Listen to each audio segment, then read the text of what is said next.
Muy buenas noches, señoras, caballeros, bienvenidos a Tiempos Modernos. Seguro que usted, por supuesto, ha oído hablar de Simón Bolívar. Seguro que además hoy en las noticias todos los días le hablan de revoluciones bolivarianas, porque he aquí que 200 años después aquella figura de la emancipación hispanoamericana se ha convertido en referente de nuevos regímenes. Y no cabe duda de que Simón Bolívar fue un gran hombre. Lo que pasa es que a veces los grandes hombres son también grandes carniceros. Y eso es lo que le ocurrió precisamente a Simón Bolívar. ¿No le han contado nunca esta historia? Bueno, nosotros hoy lo vamos a hacer. Simón Bolívar se ha convertido en una referencia casi religiosa. Hay incluso regímenes políticos que se llaman a sí mismos bolivarianos. El régimen venezolano ha hecho de él un semidios. Pero, ¿quién era realmente Bolívar? ¿Era el héroe sin mancha que vende hoy la propaganda bolivariana? La verdad es que no. Al revés, la carrera de Bolívar está cubierta de sangre. Situémonos. A partir de 1808, cuando Napoleón invade España, los virreinatos españoles de América se sublevan primero contra el francés, enseguida proclaman su propia independencia. No fue una guerra de jóvenes naciones oprimidas contra un viejo imperio invasor, fue más bien una guerra civil entre los partidarios de la independencia y los partidarios de la corona, los realistas. En la actual Venezuela, la lucha fue tan cruenta que Simón Bolívar declaró la guerra a muerte contra los realistas y la aplicó al pie de la letra. Después de la batalla del Tinaquillo, en agosto de 1813, arrasa una serie de pueblos y pasa por las armas a todos los europeos y canarios, como llamaba él a los realistas. En septiembre de ese mismo año dictó reclutamiento forzoso e hizo fusilar a los que se negaron a coger las armas. Acto seguido, hizo fusilar a 69 españoles sin fórmula de juicio. En diciembre de 1813, derrota al menguado ejército realista en Acarigua y ordena asesinar a 600 prisioneros. El 8 de febrero de 1814 la emprende contra los prisioneros españoles de Caracas, Valencia y La Guaira, alrededor de 1.200 civiles, comerciantes en su mayoría, y ordena que inmediatamente se pase por las armas a todos los españoles presos entre esas bóvedas y en el hospital, sin excepción alguna. Como escaseaba la pólvora, se resolvió matarlos a golpes de sable y de pica, y se los remataba aplastándoles la cabeza con grandes piedras. A los ancianos e impedidos se los llevó al patíbulo amarrados a sus sillas. Pese a las súplicas del arzobispo de Caracas, Bolívar consumó la matanza. El último parte de la carnicería informa de que también se ejecutó a los que se hallaban enfermos en el hospital. Estos son solo unos pocos episodios en la carrera de sangre de Simón Bolívar, sin duda el más cruel y despiadado de los libertadores hispanoamericanos. Habría que contar también el asesinato de los náufragos en un barco español en la isla Margarita, el saqueo criminal de Santa Fe o el asesinato de los prisioneros tras la batalla de Boyacá. Curiosamente, hoy Simón Bolívar tiene una estatua en el Parque del Oeste en Madrid.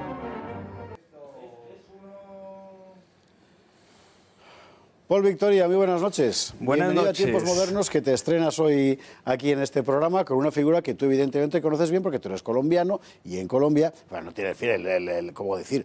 La exageración litúrgica que en Venezuela, pero Bolívar es uno de los grandes fundadores de la nación. Es prácticamente la misma, salvo que sin los discursos repetidos de un dictador como Chávez, pero el resto es lo mismo, ¿no? Desde que nacen los niños se les inculca la idea de esa patria, la que salvó Bolívar y que liberó de la esclavitud, de la opresión, y por tanto todos los niños se crían con el falso mito de Bolívar como un semidios, ¿no?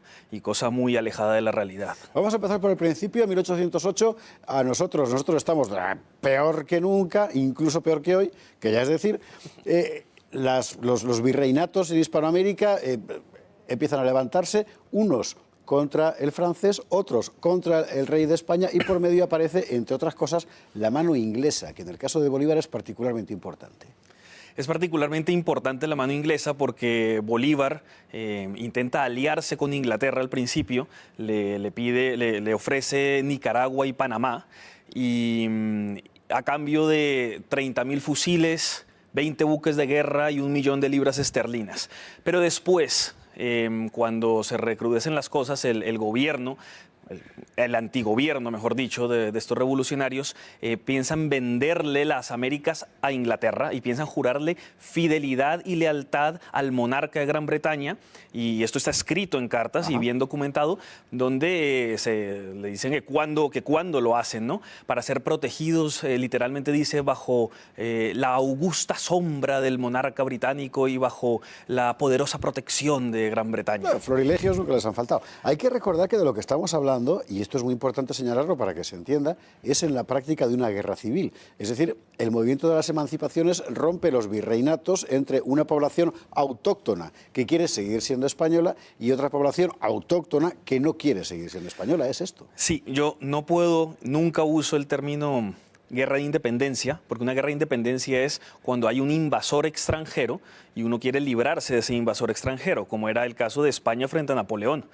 En este caso no, porque era la misma familia. No se podría decir que los españoles eran foráneos invadiendo Colombia porque Colombia no existía. O sea, fue fundada por España, mejor dicho, el Virreinato de la Nueva Granada, y era todo parte, provincias de la misma nación española, ¿no? Del mismo... De ambos hemisferios, como decía la Constitución de Cádiz. Exactamente, la España allende el mar y la España ibérica. Entonces, lo que ocurre es una guerra fratricida, una guerra civil, una guerra de secesión, donde además no son ni mucho menos indígenas y negros los que se levantan contra la monarquía española, ni mucho menos, sino que son los criollos, o sea, los hijos de españoles que se levantan contra sus padres. Contra sus padres y contra sus hermanos, porque buena parte de sus hermanos permanecían fieles a la corona española y les parecía una aberración lo que estos guerrilleros subversivos querían hacer. El caso de Bolívar es particularmente interesante en ese sentido porque el hecho es que el levantamiento en la Nueva Granada, que es como se llama el Virreinato del Norte, lo que es Colombia, Venezuela, etcétera, fracasa y se tiene que marchar. Y es en 1814, España aún no ha levantado cabeza, cuando declara la guerra a muerte, que se llama así, esa declaración que él firma en ese cuadro que estamos viendo ahí, y la guerra a muerte es contra su gente. Sí, contra sus hermanos. Bolívar hace una... Europeos y canarios, dice él, pero ¿qué europeo y canarios? Ayer era tu vecino. Claro. Por supuesto, cuando él llega a Caracas, 7.000 personas salen huyendo de la ciudad porque las va a asesinar, las que se quedan, otra gran parte las detiene, las arresta en las cárceles y muchos de ellos los mata después, y en suma es el 32% de la población de Caracas la que está bajo persecución. El imagínate, 32%. es un montón de gente y que huye, y además hacen fiestas donde entre los tragos y las bebidas y el alcohol se reparten a quienes van a matar de los prisioneros. Pues yo me pido a este, yo me pido a este, yo me pido a este, como si fuera esto un juego, ¿no? Y para sacarlos de las prisiones, de los hospitales y asesinarlos sin juicio previos, ni mucho menos. Que fue es muy interesante porque esto que estás contando son testimonios de gente de la época. Por supuesto. Ingleses, algunos de ellos, por cierto. Franceses. Que lo cuentan. Ingleses, están españoles. En el libro de Pablo Victoria, La otra cara de Bolívar, editado por Planeta, pero que aquí no se ha publicado, curiosamente. No, está aquí. Es este libro, efectivamente, es una cosa interesante. Por algún motivo no se publicó en España. Bueno, el hecho es que todo eso va ocurriendo y es un auténtico baño de sangre porque España tarda mucho en reaccionar por su situación. Antes de hablar de Morillo, que es el general que llega allí enviado por España, hay que contar que allí el ejército no era un ejército colonial, era el ejército del lugar, ¿no? Efectivamente. La ausencia o la ruptura de ese ejército y el reclutamiento forzoso, so pena de fusilamiento por parte de Bolívar de los locales, le permite hacer una campaña que es un rastro de destrucción. Hasta 1.200 asesinados en 3 cárceles sucesivas, por ejemplo, que eran comerciantes.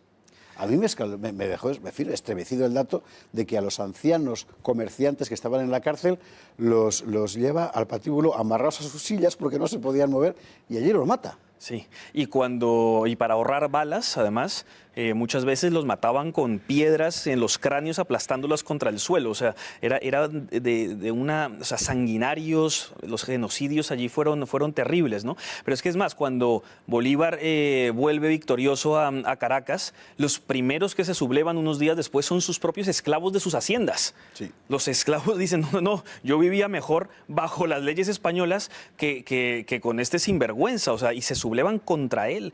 Y no solamente ellos, es que en todas partes, porque él saquea Caracas, saquea Cartagena, saquea Santa Fe, Cúcuta, por todas partes. Es particularmente terrible, efectivamente, el saqueo. Sí, y por eso cuando Pablo Morillo llega a muchas de estas ciudades, lo celebran como llegó nuestro Salvador ante estos genocidas de Bolívar y sus secuaces. La cuestión es que Morillo llega allí con muy pocas tropas. Morillo, el general enviado, Pablo Morillo, el general enviado por España. La guerra a muerte ya está declarada, el rastro de sangre es formidable. Y precisamente el sistema español de delegación de autonomía muy importante en las autoridades locales ha hecho que la insurrección se generalice, porque es justamente esa burguesía la que se ha levantado, esa burguesía a la que la corona española había dado tanta autonomía municipal, por ejemplo. Sí, y la diferencia es que Pablo Morillo llega con misericordia, perdonando a mucha gente, ofreciendo el perdón, ofreciendo la reconciliación de parte del rey de España.